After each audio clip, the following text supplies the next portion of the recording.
بوفون يرد، بوفون يتصدى. تشعر أن المرمى ما هو إلا امتداد لذراعيه وقدميه، إنه يغطي كل شيء. الله على متابعة، يا الله، إنهم يواجهون بوفون، وبوفون قادر على أن يتحمل كل ذلك. بعد رد الفعل اللي كان مميز ومختلف على الجزء الاول لحلقه بوفون، اتاكدت اني مش لوحدي اللي شايف ان بوفون يستحق يكون اكبر من انه يكون اسطوره. ولو انت بتشوف الجزء ده كاول حلقه عن بوفون، فانت كده فايتك جزء من القصه. ارجع بقى شوف الجزء الاول عشان تكمل القصه بشكل منسق. المهم احنا كنا وقفنا في الجزء الاول عن ان بوفون جيله استدعى للمنتخب في يورو 2012، البطوله اللي فيها بوفون تالق وقدر يكون القائد الفعلي للمنتخب بعد ما قدر يتصدر ركله ترجيح اشلي كول في ربع النهائي، واللي بقى يصعد ايطاليا لمواجهه المانيا في قبل النهائي في المباراه اللي فيها ثنائي بالوتيلي تحسم الصعود لمواجهه اسبانيا في النهائي. وبالوضع ده ايطاليا ضمن المشاركه في كاس القارات، لانها في جميع الاحوال اسبانيا هيشارك كبطل العالم. ولكن لو اتكلمنا عن النهائي فاحب اقول لك ان ايطاليا خرج بفضيحه على يد اسبانيا اللي قدر يفوز برباعيه. وعلى الرغم من ده الا ان تم انضمام بوفون برضه للتشكيله المثاليه للبطوله، عشان بعدها بوفون يرجع يبدا الموسم اللي بعده بالمشاركه في 44 مباراه ويعمل 22 كلين شيت، واليوفي ساعتها يبدا الموسم بالفوز بالسوبر المحلي بعد غياب 8 سنين. ولكن الاجمل هو ان بعد رحيل ديل بيرو بوفون يكون القائد الاول للفريق، وبيها تكون اول بطوله لبوفون يكون فيها القائد الاول للفريق. لا ومش بس كده، بعدها اليوفي يكمل ويفوز بالدوري الثاني على التوالي، ومع نهايه الموسم تجيله استدعاء للمنتخب لكاس القارات، البطوله اللي فيها بوفون تالق بكل المقاييس وقدر يقود المنتخب للوصول للمركز الثالث، وخصوصا في مباراه الاوروجواي اللي كانت على المركز الثالث، المباراه اللي استمر فيها التعادل لحد الوصول لركلات الترجيح. وبوفون بقى ساعتها يتالق ويتصدى لثلاث ركلات واللي بيهم يضمن المنتخب الايطالي المركز الثالث. ومع نهايه الموسم يتم اختيار بوفون افضل حارس في القرن من الاتحاد الدولي. عشان بعد العظمه دي بقى بوفون يبدا موسم 2013 2014 بالمشاركه في 48 مباراه ويعمل 26 كلين شيت، ويبدا الموسم بالتتويج بالسوبر المحلي بعد الفوز على لاتسيو برباعيه. وبعدها اليوفي ينفجر ويتوج بالدوري بعد ما حصد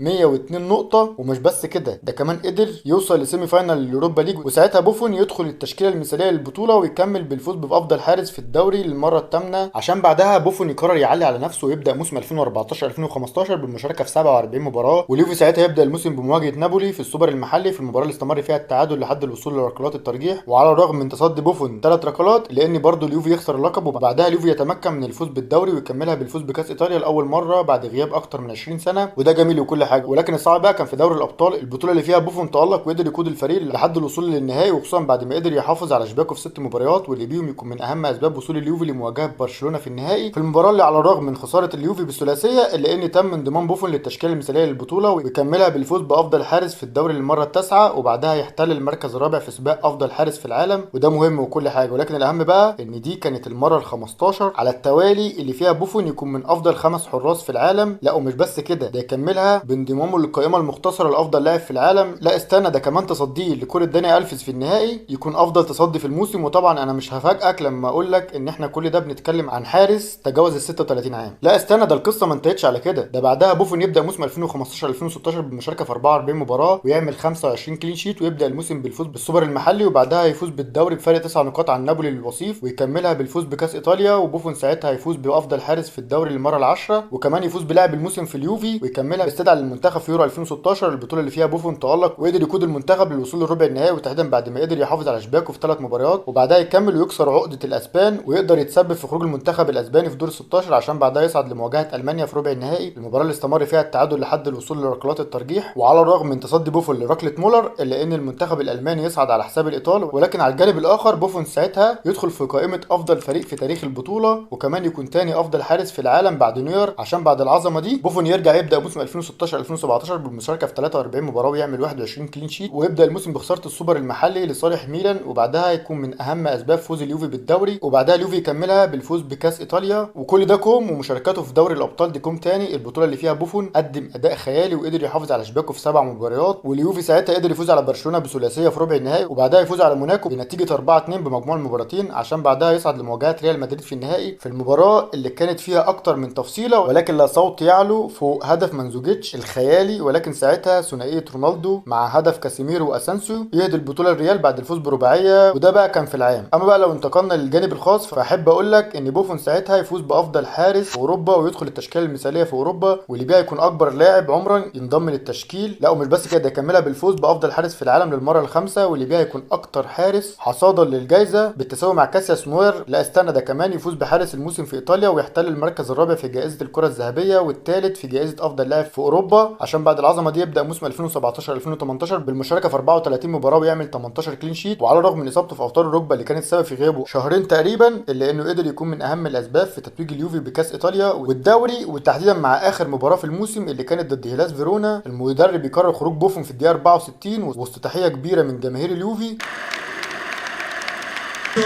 sostituisce il numero 1 Buffon.